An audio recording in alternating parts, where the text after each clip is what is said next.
अस्सलाम वालेकुम, मेरा नाम है शाहसेब हाशमी और यह है Honda civic RS turbo 2023 model.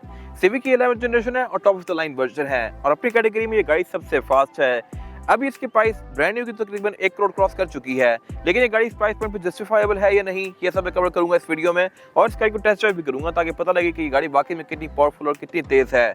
खैर, जहां तक बात है इस गाड़ी की हाईलाइट्स की, तो ये लुक्स के लिहाज से काफी खूबसूरत है। इंटीरियर में इसके फीचर्स काफी इंप्रूव कर दिए गए हैं, इसमें रडार वाले फीचर्स भी आते हैं और इसके अलावा एम्बिएंट लाइटिंग भी ऑफर कर दी गई है। बाकी जहां तक बात है इस गाड़ी की प्राइस की, तो ये स्पेसिफिक गाड़ी 23 मॉडल है, इस्लामाबाद रजिस्टर्ड है और इसकी डिमांड 88 लाख है। ये सेकंड मोड स्पोर्ट के पास अवेलेबल है और अगर आपने इसके बारे में कोई इन्फॉर्मेशन लेनी है तो आप दिए गए नंबर पे कॉल कर सकते हैं या फिर आप सेकंड मोड स्पोर्ट को विजिट कर सकते हैं, जो कि रावलपिंडी में DH2 के गेट 1 के अपोजिट लोकेटेड है। हमारी एक और ब्रांच भी है रावलपिंडी में मरी रोड पे। Overall, it's a great car and today I'm going to review it.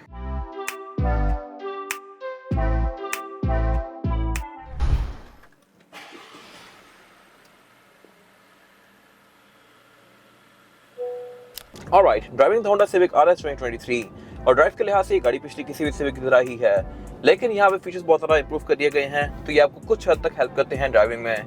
जहाँ तक बात है इंप्रूवमेंट्स की, तो इसमें होंडा सेंसिंग आ गया है। स्टीयरिंग पे आपको 4 चीज़ें एक्स्ट्रा नजर आती हैं, जैसे कि लेन कीप असिस्ट वगैरह और एडेप्टिव क्रूज कंट्रोल। ये मेरे ख्याल से अच्छे एडिशंस हैं, लेकिन अभी भी काफ़ी सारी चीज़ें हैं जो कि गाड़ी मिस करती है। लोग एक्सपेक्ट कर रहे थे कि इस प्राइस पॉइंट पे सिविक में इलेक्ट्रॉनिक सीट्स आ जाएंगी, जो कि नहीं दी गई, ना ही ये सीट्स हीटेड हैं, बट स्टिल काफ़ी इंप्रूवमेंट्स की गई हैं और सिविक एक्स के ऊपर ये काफ़ी बड़ी अपग्रेड है। बाकी जहाँ तक बात है इस गाड़ी की परफॉर्मेंस की, तो सिविक RSI सबसे ज्यादा पावर के ऊपर फोकस। ये गाड़ी 178 हॉर्स पावर प्रोड्यूस करती है, जो कि इस कैटेगरी में सबसे ज्यादा है और ये वही इंजन है जो कि पहले भी टर्बो में आ रहा था, लेकिन इसके अलावा 2 और वेरिएंट्स भी आते हैं सिविक के और उनमें भी इंजन 1.5 टर्बो ही है, बट वो इंजन कंपैरेटिवली इससे डिफरेंट है। ये टॉप ऑफ लाइन है 178 हॉर्स पावर प्रोड्यूस करती है, जबकि स्टैंडर्ड और ओरियल में जो इंजन आता है वो 127 हॉर्स पावर प्रोड्यूस करता है। तो ये एक बहुत बड़ा गैप है और 1.8 वाला इंजन अब इस शेप में डिसकंटिन्यू कर दिया गया है, R18 अब नहीं आता। ये इंजन भी काफ़ी ज़बरदस्त है, पाकिस्तान में ये काफ़ी अच्छे से परफॉर्म कर रहा है। फ्यूल के लिहाज से इसको कोई इश्यूज़ नहीं होते और ना ही पार्ट्स के लिहाज से इसके कोई इश्यूज़ हैं। और जहाँ तक बात है परफॉर्मेंस फिगर की, तो ये लग तो डिसेंट रहा है, बट अब इस गाड़ी को ऑन रोड भी टेस्ट करके देखते हैं कि ये पावर किस हद तक काम में आती है। तो इसका 0 to 100 करके चेक करते हैं। ओके, तो इस गाड़ी का 0 to 100 चेक करते हैं। इसका मैं 0 पे ले आया हूँ, AC of, drive mode sport पे और 3, 2, 1।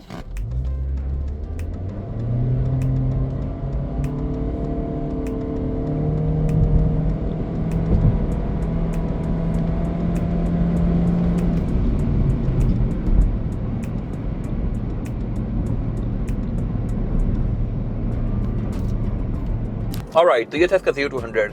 ये मेरे ख्याल से डिसेंट फिगर है और ये वैसे व्हील स्पिन काफ़ी करती है ऑब्वियसली, क्योंकि फ्रंट व्हील ड्राइव गाड़ी है और इसके टायर भी बहुत ज़्यादा चौड़े नहीं है और ये गाड़ी भी बहुत ज़्यादा भारी भी नहीं है। तो व्हील स्पिन अगर इसका थोड़ा सा कंट्रोल हो तो इसकी पावर और ज़्यादा बेहतर हो जाएगी। बाकी इसमें ऑब्वियसली ट्रैक्शन कंट्रोल आता है, ये ना हो तो व्हील स्पिन और भी ज़्यादा होता।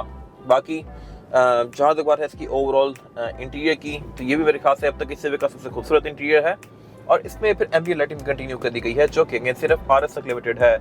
RS में ही ये वाली स्ट्रिप्स आती हैं, फुटबोर्ड में एम्बिएंट लाइटिंग आती है। जो इसके छोटे वेरिएंट्स हैं ओरियल वगैरह, उनमें ये वाली एम्बिएंट लाइटिंग नहीं आती और इस गाड़ी में भी थोड़ा चिप आउट किया गया है इस तरह से कि एम्बिएंट लाइटिंग सिर्फ यहाँ पे है, बैक पे नहीं है।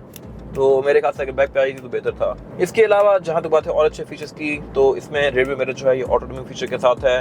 क्लाइमेट कंट्रोल डुअल जोन कर दिया गया है। जहाँ तक बात है ओवरऑल ड्राइविंग की, तो ये है थोड़ी hard edge compare to Corolla, but ये पिछली किसी भी सिविक जैसी ही है।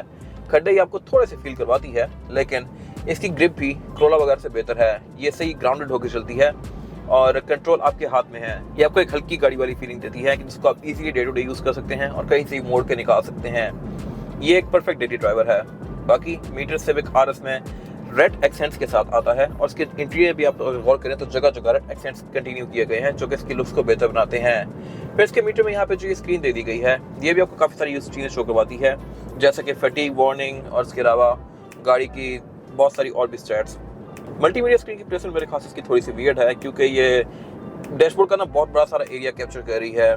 ये मेरे व्यू में कोई खास हिंड्रेंस बन नहीं रही, लेकिन इसके पीछे वाला डैशबोर्ड का सारा एरिया इसने कवर किया हुआ है, जिससे डैशबोर्ड की लुक थोड़ी छोटी आती है। ब्रेकिंग के लिहाज से भी ये गाड़ी डिसेंट है और जहाँ तक बात है लेन कीप असिस्ट की, तो ये ऑन हो तो ये गाड़ी काफी हद तक लेन चेंज करते हुए आपको गाइड करती है। बाकी लेन कीप असिस्ट एक यूजफुल फंक्शन है। रोड पे जितनी लेन्स हैं, मुझे लेन्स यहाँ पे शो हो रही हैं और इस लेन से मैं जब भी बाहर जाने लगता हूँ तो ये स्टीयरिंग थोड़ा सा अर्थ आ जाता है, बट अगर मैं इसको मोड़ूँ तो ये मुड़ जाता है। फिर तो ये गाड़ी आपको थोड़ा सा सिग्नल देती है कि आप लेन से बाहर जा रहे हैं और अगर ये अनइंटेंशनल है तो आपको आइडिया हो जाएगा कि ये गाड़ी बाहर जा रही है, उसको मैं वापस कर लूँ।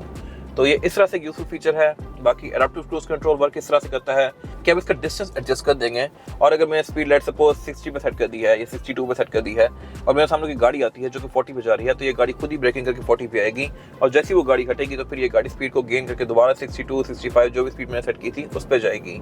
बाकी जहाँ तक इस गाड़ी के प्राइस पॉइंट की, तो ये गाड़ी अब 1 करोड़ रुपए क्रॉस कर चुकी है, और ये मेरे ख्याल से इस गाड़ी के लिए थोड़े ज़्यादा हो गए हैं, क्योंकि जब ये सिविक आई थी और पिछली सिविक बंद हुई थी तो सिविक X39 या 40 के आसपास बंद हुई थी, और ये गाड़ी 62 पे लॉन्च की गई थी, और हर बंदा कह रहा था कि 62 लाख की सिविक बहुत ज़्यादा पैसे थे।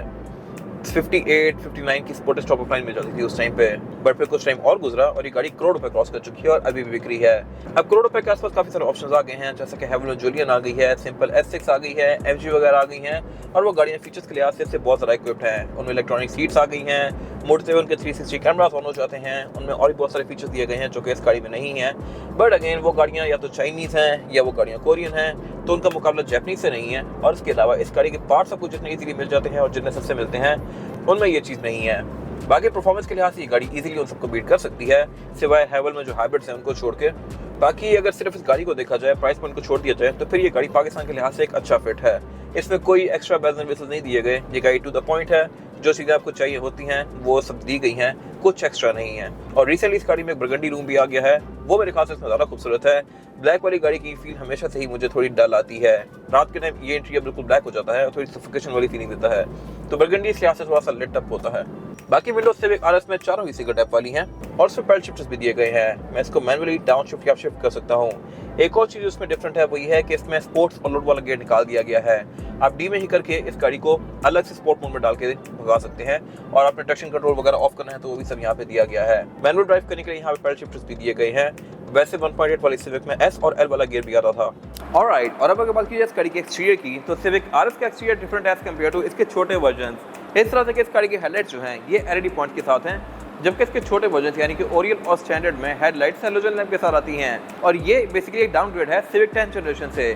10 जनरेशन में बेशक आप ओरियल लें या RS लें, हेडलाइट सेम होती थी LED वाली, बट नई शेप में फीचर्स कम कर दिए गए हैं, और ये मेरे ख्याल से बड़ी वियर्ड चीज़ है। इवन सिविक से जो छोटी कैटेगरी है होंडा सिटी, उसमें भी हेडलाइट्स सब LED में आती हैं, जबकि ये बड़ी गाड़ी होते हुए भी तकरीबन 80 लाख के आसपास हेडलाइट्स हैलोजन वाली ऑफर करती है इसके छोटे वर्जन में, और मेरे ख्याल से ये चीज़ बड़ी अजीब है।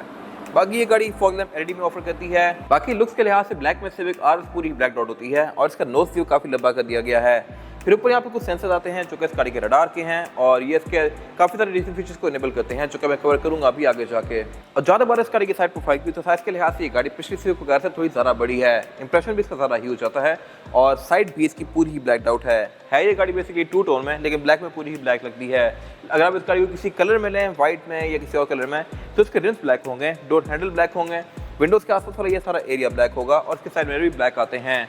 फिर इसमें बैक पे डक्ट स्पॉइलर आता है, वो भी ब्लैक आता है, और ये सारी चीज़ें मिलकर RS के लुक्स को बहुत ज़्यादा अच्छा बनाती हैं, बट ब्लैक में इस गाड़ी के लुक सही मीन आती हैं। एंट्री और एग्जिट इस गाड़ी में थोड़ा सा मुश्किल है क्योंकि ये गाड़ी काफ़ी नीचे है, और ये हर सिविक में ही मसला रहा है, और इसी वजह से इस गाड़ी की हैंडलिंग थोड़ी सी बेहतर होती है। बाकी स्मार्ट एंट्री इसमें फ्रंट दोनों डोर्स में आती है, और इसमें साइड मिरर भी ऑटो रिट्रैक्टेबल हैं, यानी कि ये गाड़ी को लॉक अनलॉक करने के साथ साथ फोल्ड अनफोल्ड होंगे। फिर RS टर्बो में ये साइड मिरर हीटेड भी आते हैं, और जहाँ तक इस गाड़ी की रेयर एंड की, तो ये भी इसका लुक्स के लिहाज से डिसेंट है। टेल लाइट्स में इसके रनिंग लाइट्स हैं ये LED में आते हैं, और इसके अलावा RS टर्बो में बैक पे डुअल एग्जॉस्ट आते हैं, ये हैं भी दोनों ही फंक्शनल, और इसका डक्ट स्पॉइलर भी इसके लुक में एक अच्छा टच ऐड करता है। टिलगेट इसका आप की फॉब से अनलॉक कर सकते हैं, और ट्रंक इसकी कैपेसिटी के लिहाज से डिसेंट है। रेयर बेंचेस अब इस कैटेगरी में सिर्फ यही गाड़ी है जो कि फोल्डेबल ऑफर नहीं करती, इलेंट्रा और ग्रेडी दोनों में रेयर बेंचेस फोल्डेबल आते हैं। और RS में एक और चीज़ इंटरेस्टिंग है वो ये है कि इसमें रिमोट शॉट आता है, अगर मैं इसको लॉक करके रिमोट शॉट दबा के रखूंगा तो ये गाड़ी खुद ऑन होगी रिमोट से, लाइक दिस। ये एक अच्छा फीचर है जो कि इसी गाड़ी तक लिमिटेड है। और जहाँ तक इस गाड़ी की एंट्री की, तो जैसा कि मैंने बताया RS में एंट्री ऑल ब्लैक आता है, और इसमें एक और कलर टोन भी ऑफर होती है। मल्टीमीडिया स्क्रीन वगैरह इसमें है तो टॉप ऑफ लाइन, बट ये भी छोटे वर्जन में एड ऑन ऑफर होती हैं। बिल्कुल जो बेसिक वर्जन है स्टैंडर्ड, उसकी स्क्रीन बिल्कुल बेसिक की आती है, और आप एक्स्ट्रा पे करके ये स्क्रीन लगवा सकते हैं। फिर इंटीरियर ओरियल में बेस जाता है, लेकिन उसको भी आप एक्स्ट्रा पे करके ब्लैक करवा सकते हैं। इसमें ब्लैक इंटीरियर आता है, इसको आप एक्स्ट्रा पे करके बर्गंडी करवा सकते हैं। तो सिविक अब कस्टमाइजेशन भी हर तरह की ऑफर करने लग गई है। बाकी स्टीयरिंग व्हील इसका पूरा ही लेदर स्टिच्ड है, इसमें ये रेड कलर की स्टिचिंग दी गई है जो कि RS की थीम को मैच करती है, और ये क्योंकि टॉप ऑफ लाइन है तो यहाँ पे एडाप्टिव क्रूज कंट्रोल के कंट्रोल्स दिए गए हैं, और इसमें यहाँ पे लेन की असिस्ट वगैरह भी दिया गया है। ये गाड़ी पैडल शिफ्टर्स भी ऑफर करती है, और इसमें हेडलाइट्स और वाइपर्स दोनों ही ऑटोमेटिक आते हैं। फिर जहाँ तक बात है इसके मीटर की, तो इसमें एक स्क्रीन है, जैसे कि मैंने बताया ये काफ़ी यूजफुल स्क्रीन है और स्पीड लिमिट की 260 तक है। मीटर क्या होता है कि इसकी डिसेंट है मटेरियल्स के लिहाज से, और मल्टीमीडिया स्क्रीन की पोजीशनिंग जैसा कि मैंने पहले मेंशन किया बेहतर हो सकती थी। बाकी इसमें फिर एयरवेंट्स के ऊपर ये पूरी ग्रिल कंटिन्यू करती है एंड टू एंड, जो कि इसकी लुक्स को थोड़ा यूनिक बनाती है और मुझे ये पर्सनली काफ़ी अच्छी लगी है। आपकी क्या राय है कमेंट सेक्शन में मेंशन कीजिएगा। और क्लाइमेट कंट्रोल भी इसमें डुअल जोन है। फिर इसके अलावा नीचे यहाँ पे ये स्टोरेज कंपार्टमेंट दिया गया है, जहाँ पर आप पैसे एक्स्ट्रा पे करके वायरलेस चार्जर भी ऐड करवा सकते हैं। और पीछे इसका गेयर सेलेक्टर दिया गया है, सिलेक्शन है इसमें PRND और मैनुअली आप इसको यहाँ से चलाएंगे। फिर उससे पीछे इसका ड्राइव मोड सेलेक्टर दिया गया है। ड्राइव मोड्स में टोटल 3 आते हैं, नॉर्मल, इको और स्पोर्ट। और स्पोर्ट में ये गाड़ी RPM थोड़ा सा हाई रखती है हर टाइम। पार्किंग ब्रेक यहाँ पे इलेक्ट्रॉनिक है, कप होल्डर्स दिए गए हैं। सेंटर कंसोल का स्पेस के लिहाज से डिसेंट है। और जहाँ तक बात है सीट्स की, तो ये भी इसकी कंफर्टेबल हैं, ये मैनुअली एडजस्टेबल। और सेम ये लेदर का डोर्स के अंदर कंटिन्यू किया गया है। यहाँ पर एम्बिएंट लाइटिंग सिचुएशन भी इसकी इंटरेस्टिंग है। विंडोज की चारों भी सिंगल टैप वाली हैं। रूफ लाइनर भी इस गाड़ी में RS में ब्लैक आता है, जो कि छोटे वर्जन में ये वाइट आता है और ये सनरूफ भी ऑफर करती है। फिर इसमें एक और चीज़ जो एक्स्ट्रा है वो है auto dimming rear view mirror, और बाकी यहाँ कुछ खास है नहीं।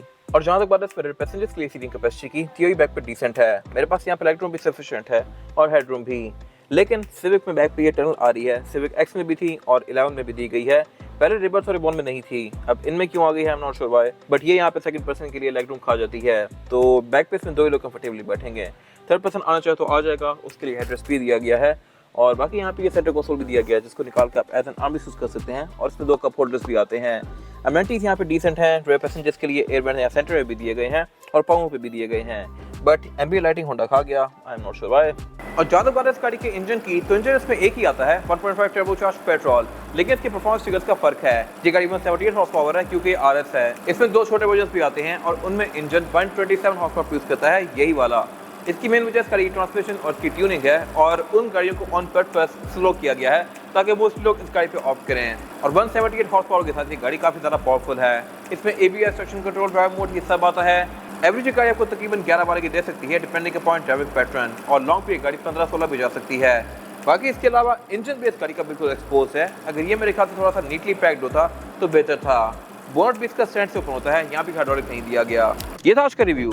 अगर आपको रिव्यू पसंद आया है तो उसको लाइक कीजिए, मेरे चैनल को सब्सक्राइब कीजिए, और अगर आपके पास इस गाड़ी से रिलेटेड कोई भी राय है तो उसको कमेंट सेक्शन में शेयर जरूर कीजिएगा, ताकि वो लोग जो ये गाड़ी देने वाले हैं वो आपकी राय से फायदा उठा सकें।